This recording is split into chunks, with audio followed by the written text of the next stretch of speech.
Busy crowd, huh? Get some water.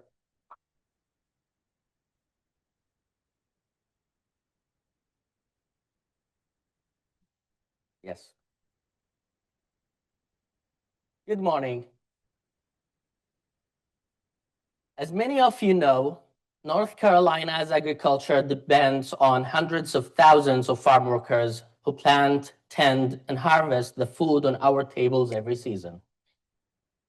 But the rural communities where this work happens are facing a healthcare crisis, one that most people never see.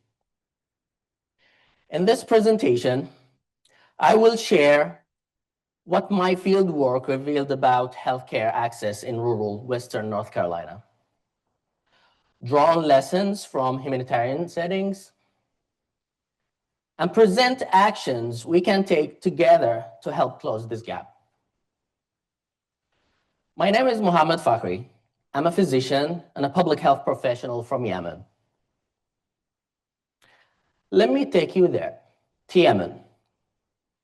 Since 2014, my home country has been engulfed in civil war, a conflict that has destroyed hospitals, displaced millions, and created what the United Nations has called the world's worst humanitarian crisis. Today, close to 20 million people need humanitarian assistance.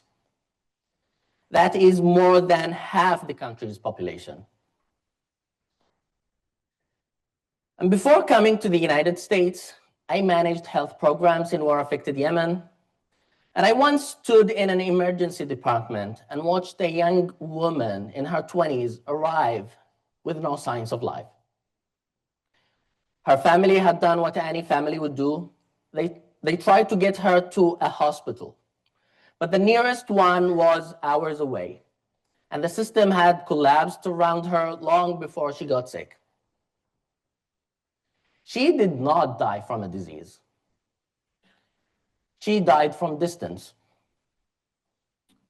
That moment planted a seed, one that slowly reshaped how I understand my role as a physician, how I understood my role as a physician. I couldn't save people from a broken system at the bedside. I had to go upstream. That is what brought me to public health. This is what going upstream looked like. Working with the International Committee of the Red Cross, making sure that even prisoners of war had access to healthcare. But the seed kept growing. At Gillings, the School of Public Health here at UNC, we embraced the idea that global is local and local is global. I traveled across the world to study global health, only to find that the crisis was right here. So let me show you what that actually looks like on the ground. In the summer of 2025, I did field work in Western North Carolina. See how beautiful it is. But in these farms that I visited, I lost cell service completely. I stood in fields doing the math on what a medical emergency would look like. Who would you call? How long would it take? Would it actually matter? Since 2006, 12 rural hospitals in North Carolina, nearly 1 in 5 have closed their doors to inpatient care or shut down completely. 10 more are at financial risk, and 6 face immediate risk within the next 2 to 3 years. Across the United States, over 700 rural hospitals are at risk of closure. Rural communities across Western North Carolina are losing access to primary care, mental health services, and emergency medicine. Residents are driving hours for basic appointments. And for the more than 150,000 farm workers in the state, the picture is even worse. Across the country, 80% of farm worker families with children have no transportation. 85% of farm workers in the US have no health insurance. 9 out of 10 children in farm worker families are uninsured. 40% are depressed and 30% experience anxiety. not because of individual circumstances, in my opinion, but because of isolation, separation from family, and the reality of being essential to everyone except the systems designed to protect them. And if you are undocumented, every single one of these barriers is compounded. So as we just saw, this is not one state's problem. It is Appalachia, the farmlands right here. It is rural California, South Carolina, communities across the country. And it is Yemen, South Sudan, Bangladesh, Ethiopia, everywhere distance separates people from care.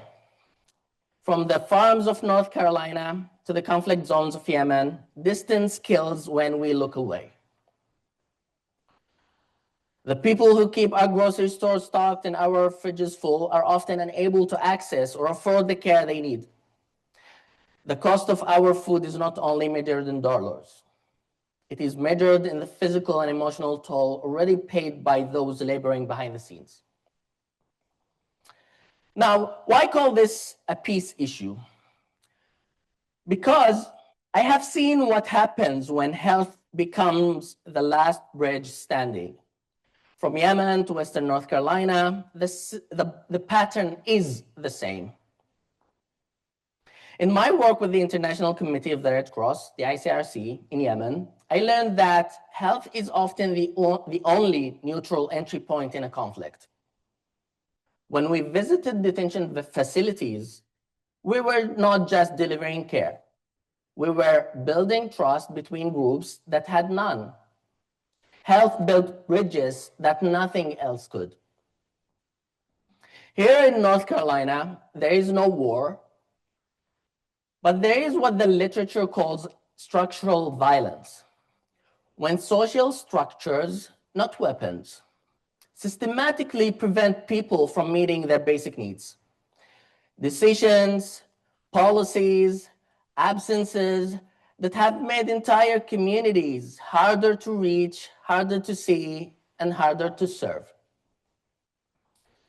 Now, John Galtung, a Norwegian sociologist and the principal founder of the discipline of peace and conflict studies, described positive peace as the presence of social justice, equal rights, and functioning institutions, a definition which Rotary International adopted.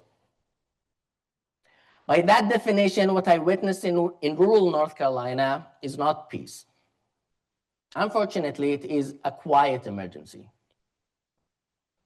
but not a hopeless one. Here's where Rotary can step in. In Yemen, health was the only bridge across armed conflicts, armed violence. In North Carolina, the violence is different. It is structural, but health can be the bridge here too. And we know how to build it. So what can we actually do? There is no single solution, but we know what works as part of an answer. Mobile clinics, for example, work. Community health workers work. Culturally competent care works. And this is not wishful thinking. Evidence backs all three. Mobile clinics save nearly $1,000 per patient per year. Community health, everywhere they have been tried in rural America, people got healthier. And when a patient sees a provider who speaks their language, they are 70% less likely to be harmed and half as likely to die. So the question is not whether we know how to fix this. The question is whether we decide these communities are worth the investment. This is a mobile clinic.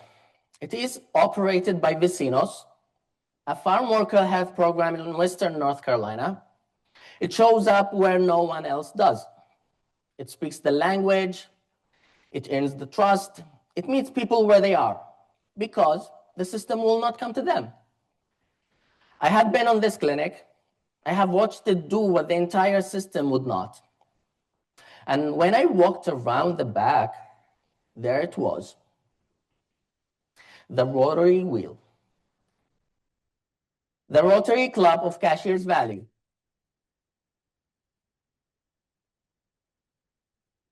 Do we have anyone from the Rotary Club of Cashiers Valley here? Well, next year they should be here, I guess. 500 miles from here, on a dirt road no GPS could find, the fellowship that sent me to study the problem had already been funding solutions. It was a full circle moment. Now I want to be very clear about something. I'm not asking you to step away from anything Rotary is already doing. Clean water, polio eradication, literacy, peace, the environment, all of it matters. What I'm saying is that rural health access belongs on that list. It is not a detour. It's not a distraction.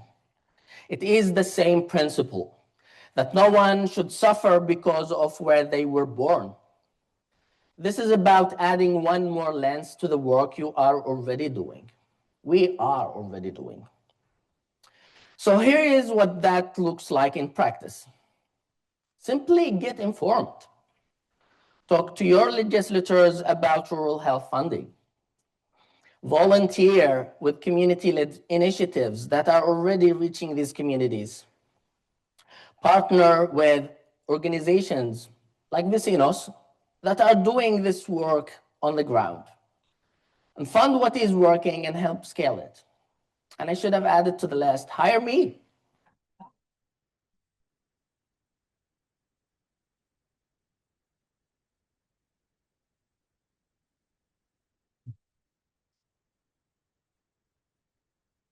Because peace building not only happens at a negotiating table. Sometimes it happens on a dirt road in Western North Carolina when someone takes a clinic to a community that has been waiting far too long for the system to arrive. Thank you.